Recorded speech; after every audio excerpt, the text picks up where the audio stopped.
प्रधानमंत्री जी के लिए जिन शब्दों का प्रयोग किया है, हम मित्रों, गुजरात में लोकतंत्र का पर्व, चुनाव का वातावरण चल रहा है, परंतु इस वातावरण में अनेक प्रकार के ऐसे दृश्य और ऐसे वक्तव्य देखने को मिल रहे हैं जो लोकतंत्र की भावना और भारत की संवैधानिक गरिमा और गुजरात के गौरव तीनों के ऊपर आघात करते हुए नजर आ रहे हैं। मुख्य विपक्षी दल कांग्रेस पार्टी एक तरफ उसके चिर युवा और चिर व्याकुल युवराज जो गुजरात से दूर दूर चलते हुए अपनी तथाकथित भारत जोड़ो यात्रा कर रहे हैं, दूसरी तरफ ऐसा समाचार पत्रों में आया था कि आज कांग्रेस का घोषणा पत्र जारी करने के लिए उनके अध्यक्ष आने वाले थे, परंतु वो नहीं आ पाए या आना नहीं चाहा। ये मैं आप लोगों पर छोड़ता हूं, परंतु दुखद बात यह है कि कांग्रेस पार्टी के वरिष्ठ नेता मधुसूदन मिस्त्री जी ने एक बार फिर प्रधानमंत्री श्री नरेंद्र मोदी जी के प्रति, और मैं कहूंगा भारत के प्रधानमंत्री के संस्थान के प्रति, उनके मन में जो वैमनस्य और अवमानना है कांग्रेस पार्टी के मन में, उसे फिर बहुत निंदनीय शब्दों में अभिव्यक्त किया है। उन्होंने प्रधानमंत्री जी के लिए जिन शब्दों का प्रयोग किया है, हम उसकी कड़े शब्दों में भर्त्सना करते हैं। और यह कोई नई बात नहीं है, मात्र कुछ महीने पहले की बात है। आप याद करिए, जब प्रधानमंत्री श्री नरेंद्र मोदी जी के लिए मृत्यु की कामना करते हुए उसके प्रकार तक बताने वाले कांग्रेस के नेता आज उनके इतने वरिष्ठ नेता मोदी जी के लिए औकात जैसे शब्दों का प्रयोग कर रहे हैं। मेरे विचार से यह राजनीति में गरिमा को तार तार करने और मर्यादा को निचले स्तर पर ले जाने का एक बड़ा दुखद उदाहरण है। और दुर्भाग्य यह है कि इसकी शुरुआत भी गुजरात से ही 2007 में हुई थी, जब सोनिया गांधी जी ने मौत के सौदागर जैसे शब्दों का प्रयोग किया था। आज मधुसूदन मिस्त्री जी इस प्रकार के शब्दों का प्रयोग कर रहे हैं, बहुत दुखद है।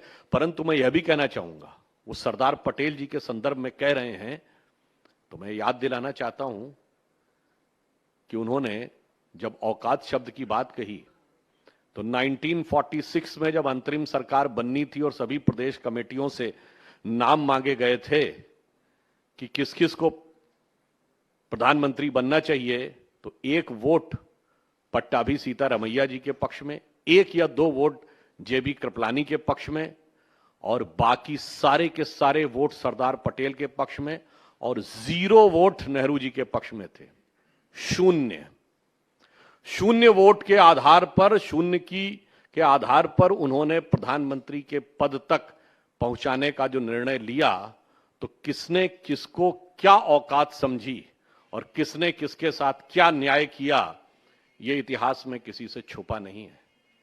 उसके बाद बताइए, सरदार साहब की मृत्यु के बाद कोई कांग्रेस का नेता बताए कि 8-10 वर्षों तक कोई एक योजना जो कांग्रेस सरकार ने शुरू की हो उनके नाम पे, कोई एक संस्थान जो शुरू किया हो उनके नाम पे, वो 1958-60 के बाद शुरू हुआ। भारत रत्न तो अलग की बात है। इतनी बड़ी मूर्ति, जो विश्व की सबसे बड़ी मूर्ति, भारत की एकात्मता की प्रतीक और भारत की एकता को स्थापित करने वाले महापुरुष सरदार पटेल को समर्पित, आज तक हमें कोई ध्यान नहीं है कि कांग्रेस के किसी नेता ने जाकर उस मूर्ति के दर्शन भी किए हों। हां, मैं कहना चाहता हूं कि यह इसलिए और भी कष्टकारक हो जाता है कि यह गुजरात का यह चुनाव स्वतंत्रता के अमृत महोत्सव वर्ष में हो रहा है, और गुजरात वो धरती है जहां से महात्मा गांधी भी निकले थे, जिन्होंने स्वराज, हिंद स्वराज का कॉन्सेप्ट दिया था, और यहीं से सरदार पटेल निकले थे जिन्होंने पूरा एकीकरण किया था। तो मैं कांग्रेस पार्टी को बता देना चाहता हूं कि सरदार साहब ने पूरा एकीकरण तो कर दिया था, उसमें एक अंश रह गया था, वो था जम्मू कश्मीर का पूर्ण एकीकरण, और उसे अगस्त 2019 में नरेंद्र मोदी जी के नेतृत्व में जब गृह मंत्री अमित शाह जी ने संसद में वह प्रस्ताव रखा था, तो सरदार साहब का जो संकल्प था वो पूर्ण हुआ है, तो आज जाकर पूर्ण हुआ है। सरदार साहब के मन में किस भारत की कल्पना थी, उसका भी संकेत उन्होंने इसी गुजरात की धरती से दिया था, जब स्वतंत्र होने के बाद सबसे पहले सोमनाथ के मंदिर का जीर्णोद्धार हुआ था। और उन्होंने कहा था, जब जब भारत स्वतंत्र हुआ है तब तब सोमनाथ की ध्वजा ने आकाश को छुआ है। आज आप देखें कि मोदी जी के आने के बाद वहां से शुरू होकर चाहे काशी विश्वनाथ हो, महाकाल कॉरिडोर हो, श्री राम जन्मभूमि का विषय हो, अगर हम ये कहें तो ये सरदार साहब ने जो बीज रोपा था, जो उन्होंने संकल्प लिया था, उस बीज को एक विराट रूप में ले जाने का कार्य मोदी जी के नेतृत्व में हो रहा है। और जिस प्रखर राष्ट्रवाद के सरदार साहब समर्थक थे, उसे वास्तविक अर्थों में अंगीकार और साकार करने का काम भारतीय जनता पार्टी ने मोदी जी के नेतृत्व में किया है। और अवमानना की स्थिति यह है कि संवैधानिक पदों पर बैठे हुए व्यक्तियों को लेकर भी महामहिम राष्ट्रपति श्रीमती द्रौपदी मुर्मू जी के लिए अभी आपने देखा, कल ही तृणमूल कांग्रेस के एक नेता ने जिस प्रकार के शब्दों का प्रयोग किया है, उसकी जितनी निंदा की जाए उतनी कम है। यह पुनः दर्शाता है कि राष्ट्रपति के पद महिलाओं की गरिमा और अनुसूचित जनजाति शेड्यूल्ड ट्राइब्स के प्रति उनके मन में जिस प्रकार की अवमानना और घृणा भरी हुई है, यह उसका प्रतीक है। इसलिए हम यह मानते हैं कि जिस जिस प्रकार का अपमान सरदार पटेल से लेके और श्री नरेंद्र मोदी तक गुजरात की जो वास्तविक शक्ति थी, गुजरात का जो वास्तविक ड्यू था, वो देने में कांग्रेस पार्टी ने जो भी किया है, गुजरात की प्रबुद्ध जनता उसे देख रही है। और इस अमृत महोत्सव के बाद, जिसे हमने स्वतंत्रता का अमृत काल कहा है प्रधानमंत्री जी ने, कि 75वें वर्ष से 100वें वर्ष के बीच का समय अमृत काल के गुजरात के प्रथम चुनाव में मैं ये मानता हूं कि मोदी जी के नेतृत्व में भारत जिस दिशा में आगे बढ़ रहा है, गुजरात की जनता, यहां के मुख्यमंत्री भूपेंद्र पटेल जी के नेतृत्व में, प्रदेश अध्यक्ष सीआर पाटिल जी के नेतृत्व में पूरा कठोर परिश्रम करेगी और जनता का पूर्ण आशीर्वाद मिलेगा। और यह गृह मंत्री जी का भी गृह राज्य है, तो निश्चित रूप से हम सब इस बात के लिए पूर्णतः आश्वस्त हैं कि सारे विष को निकालकर अमृत तत्व को साकार करने का काम गुजरात का यह कार्य करेगा, गुजरात का यह समाज करेगा, जिसमें विकास की नई ऊंचाई भी दिखेगी, जन जन का कल्याण भी दिखेगा और गुजरात के गौरव और मान सम्मान का उत्थान भी दिखेगा। धन्यवाद। जी, आज कांग्रेस ने अपना मैनिफेस्टो जाहिर किया है, उन्होंने कई सारी बात की है। वो आने वाले दिनों में वो बोल रहे हैं कि हमारी सरकार बन जाएगी तो वो प्रशस्ति पत्र बनाएंगे और मैनिफेस्टो कमेटी की घोषणा करेंगे, क्या बोलते हैं? कांग्रेस पार्टी भारत की राजनीति में कथनी और करनी में जो भेद है उसकी प्रतीक है। तो कांग्रेस की किस बात पर भरोसा किया जाए, किस पर नहीं, यह जनता पूरी तरीके से देख सकती है। मैं एक उदाहरण देना चाहता हूं। अशोक गहलोत जी राजस्थान के मुख्यमंत्री हैं और वो इस प्रक्रिया में शामिल थे। जाके देखिए, 2019 में कांग्रेस ने अपने चुनाव घोषणा पत्र में कहा था कि देशद्रोह का कानून यानी सिडिशन लॉ समाप्त कर देंगे चूंकि इसका दुरुपयोग होता है। और 2019 के बाद यदि सबसे पहले किसी सरकार ने उसी कानून का प्रयोग किया तो वो राजस्थान की कांग्रेस सरकार थी और अशोक गहलोत जी मुख्यमंत्री थे। और किसके विरुद्ध किया? किसी अपराधी और आतंकवादी के विरुद्ध नहीं, विधायकों के विरुद्ध। और किन विधायकों के विरुद्ध? अपनी पार्टी के विधायक और मंत्रियों के विरुद्ध किया। यह इनकी कथनी करनी का यह अंतर है। इसलिए इनकी किसी भी घोषणा के ऊपर कितना विश्वास किया जाए, प्रदेश की जनता समझ सकती है।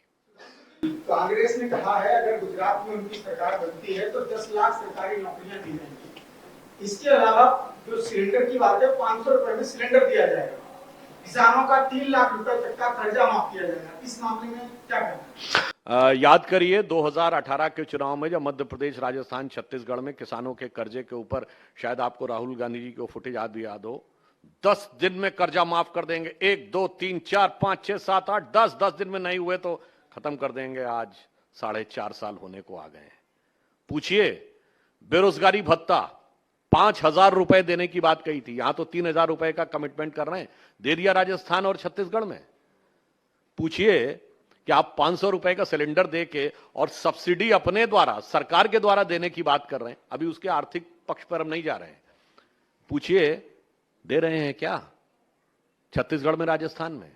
दिया था क्या पंजाब में? जब आपकी कर्नाटक में सरकार रही जो दिया था। इसीलिए हम ये कह रहे हैं, ये कहते कुछ हैं करते कुछ हैं। और कभी कभी ऑन द लाइटर नोट मैं कहूंगा, जिसे पता हो कि हम सरकार बनाने के लिए चुनाव में नहीं लड़ रहे हैं, सिर्फ जमीन बचाने के लिए चुनाव में लड़ रहे हैं, तो वो किसी भी बात को कुछ भी कह सकता है, क्योंकि उसे पता है कि ये वास्तविकता में तो कभी ये चीज होनी नहीं है।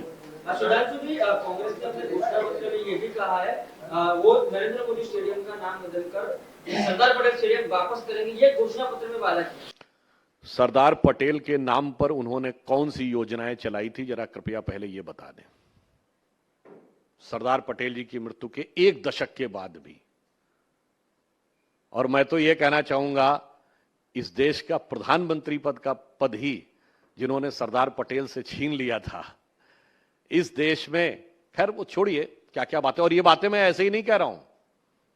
सरदार साहब के खुद के पत्रों में, उनके जो निजी सचिव थे एवी शंकर, जो आईसीएस ऑफिसर थे, उनके पत्रों में पढ़ लें, नेहरू जी के निजी सचिव एमओ मथाई के पत्रों में पढ़ लें, दूध का दूध पानी का पानी हो जाएगा। तो मुझे लगता है आज की डेट में सरदार पटेल जी के बारे में कुछ भी कहने का नैतिक आधार कम से कम कांग्रेस पार्टी को नहीं है। तो कांग्रेस पार्टी कह रही है कि सरदार पटेल के गांव के लोग अब नाराज हैं क्योंकि नरेंद्र मोदी स्टेडियम नाम रखा गया है। कांग्रेस की तथाकथित भारत जोड़ो यात्रा न गांधी के धाम पहुंच रही है, न सरदार पटेल के स्थान पे जा रही है। पूछिए क्यों? न सुभाष चंद्र बोस के स्थान को टच कर रही है, और तो और छोड़ दीजिए, इंदिरा गांधी के स्थान को, नेहरू के स्थान को, राजीव गांधी के स्थान को भी नहीं टच कर रही है। तब आप बताइए उनकी बात को कितनी गंभीरता से लिया जाए।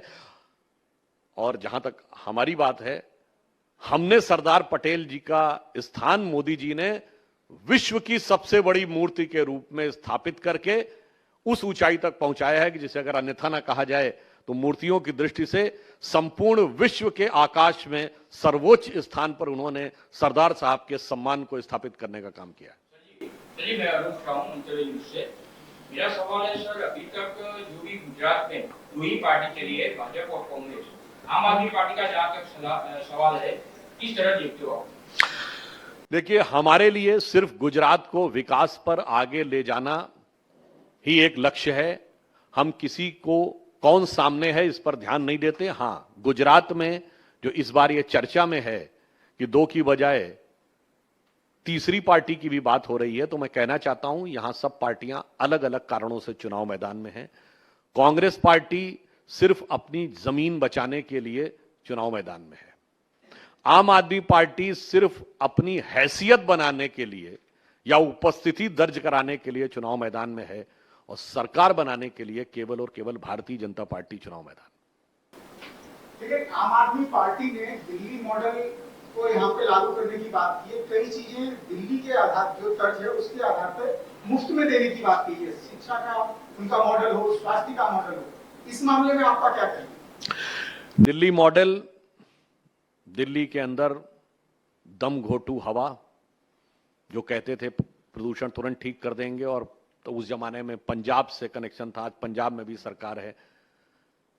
दिल्ली मॉडल, जमुना, जो कहते थे चंद दिनों में इतनी अच्छी साफ कर देंगे जमुना कि वो स्नान करने लायक हो जाएगी, वो प्रदूषण के जो फेने से उभरती हुई जमुना आपको दिखाई पड़ी। जिस नैतिकता की बात करते हैं, दारू का दरिया बहा देने वाले लोग दिल्ली में आकर यहां अपनी दरिया दिली दिखाने की कोशिश करें, तो दिल्ली का मॉडल सबको समझ में आता है। और दिल्ली में एक अद्भुत मॉडल है। ऐसा मॉडल आपको भारत की राजनीति में कभी नहीं दिखा होगा। लोग कहते थे ना कि नई राजनीति लेके आए हैं। मुझे याद आता है हम लोगों के जमाने में, बचपन में, जब लोग युवावस्था में थे, जब लालू प्रसाद यादव जी को जेल हुई, तो लोगों ने उनसे पूछा अभी तक तो आप राज कर रहे थे, आप कैसे करेंगे? तो उन्होंने अपना भोजपुरी एक्सेंट में बोला जलवे से राज करेंगे। तो मतलब क्या जेल से करेंगे? नहीं, मतलब जलवे से करेंगे। परंतु जेल से राज करते हुए भारत के इतिहास में यह पहला उदाहरण है जब उनके एक मंत्री कोर्ट के द्वारा बेल न मिलने के बावजूद जेल में हैं और 4 महीने से वो जलवे से राज कर रहे हैं। और ये वो पार्टी है जो कहती थी कि आरोप लगते ही इस्तीफा देना चाहिए, जांच बाद में होनी चाहिए, वो आज जेल में रख के अपने मंत्री से शासन करवा रही है। मुझे लगता है ये मॉडल, और इतना ही नहीं, फिर मंत्री महोदय पर क्या आरोप लग रहे हैं कि वो किसी को धमकाया जा रहा है, किसी से उगाही की जा रही है। जिस प्रकार के आरोप राजद के शासनकाल में बिहार में और सपा के शासनकाल में उत्तर प्रदेश में लगते थे कि जेलों से धमकी चल रही है, वो दिल्ली में लग रहे हैं।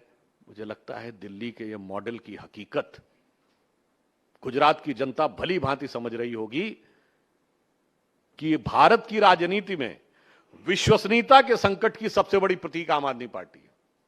अगर आज ये माना जाता है कि समाज में क्राइसिस ऑफ क्रेडिबिलिटी नेताओं के लिए आ गई है क्योंकि वो कहते कुछ हैं करते कुछ हैं, तो दिल्ली का मॉडल उसका जीवंत प्रमाण है। देखिए, शीघ्र ही लेगा, मगर मैनिफेस्टो के लिए हम लोग एक व्यापक और व्यवस्थित प्रक्रिया कर रहे हैं। जनता से भिन्न भिन्न प्रक्रियाओं के द्वारा सुझाव लिए जा रहे हैं, ईमेल के द्वारा भी लिए जा रहे हैं। अनेक स्थानों पे हम लोगों ने सुझाव पत्र रखे हुए हैं, सुझाव के पेटिका, उसमें लोग अपना सुझाव डाल सकते हैं। उन सारी चीजों को कंबाइन करने का काम चल रहा है और उसे हम लोग व्यवस्थित करके अगले 1-2 दिन में ही आपको बताएंगे कि वो किस प्रकार से होगा। परंतु जनता के भिन्न भिन्न वर्गों से, भिन्न भिन्न क्षेत्रों से, भिन्न भिन्न समूहों की क्या समस्याएं हैं और क्या अपेक्षाएं हैं सरकार से, उनको हम इस समय व्यवस्थित रूप से डॉक्यूमेंट कर रहे हैं। कई सीटों पर अभी तक उम्मीदवारों की घोषणा नहीं हुई है, जिन पर हुई है उनमें कई सीटों पर विरोध भी देखने को मिल रहा है। तो इस बारे में आपका क्या कहना है? पहली बार है जब भाजपा की करीब तीसरी सूची आई, जनरली 2 सूचियों में उम्मीदवारों की घोषणा कर दी जाती है। नहीं, उम्मीदवारों के चयन की प्रक्रिया जो हमारी संगठनात्मक व्यवस्था के तहत चल रही है, 2 सूची जारी हो चुकी हैं और शीघ्र ही आपको तीसरी सूची भी प्राप्त होगी। देखिए, चुनाव के दौरान थोड़ा बहुत किसी भी व्यक्ति के मन में हो सकता है, परंतु भारतीय जनता पार्टी एक ऐसी पार्टी है जहां का हर कार्यकर्ता दायित्व किसी भी प्रकार से बदल जाए पूर्णतः अनुशासित रह के और भावनात्मक दृष्टि से पार्टी के साथ ही रहता है। इसीलिए हम एक ऐसी पार्टी हैं जिसमें कभी भी किसी प्रकार की कोई समस्या इस आधार पर नहीं आती। सुधांशु जी, जिस तरह से लगातार दिल्ली सरकार पर भ्रष्टाचार के आरोप लगे, इसी बीच वित्त केजरीवाल में एक स्टेटमेंट आया कि अगर मैं भ्रष्ट हूं या आतंकवादी हूं तो मुझे गिरफ्तार क्यों नहीं किया जाता? आपको लगता है कि ये कितना कोई नया बयान है? मेरे विचार से जिस भी व्यक्ति पर कोई भी भ्रष्टाचार या अपराध का आरोप लगता है वो लगभग इसी प्रकार की बात कहते हैं। उनसे पूछिए कि हम उनकी बात का जवाब देने को तैयार हैं यदि वो इस बात के लिए माफी मांग लेंगे जब वो राजनीति में आए थे, जिन्होंने कहा था आरोप लगते ही इस्तीफा दे देना चाहिए। धन्यवाद। याद करिए, उन्होंने टोपी रखी थी, मुझे चाहिए जन लोकपाल, मुझे चाहिए right to reject, right to recall. एक बात शायद आप लोगों को ध्यान ना हो, वो दिल्ली मॉडल से कनेक्टेड है। उन्होंने अपनी पार्टी में एक लोकपाल नियुक्त किया था कि मेरी पार्टी में कुछ होगा तो पार्टी का अध्यक्ष तय नहीं करेगा, लोकपाल तय करेगा। उस लोकपाल का नाम था एडमिरल रामदास, सेना के रिटायर्ड। और जैसे ही लगा कि थोड़ा सा कुछ हुआ, फट से उनको किनारे फेंक दिया। इसलिए जिन लोगों का स्वयं का आचरण ये रहा हो, उनकी बात का उत्तर मुझे लगता है जनता उनके आचरण से देख चुकी है।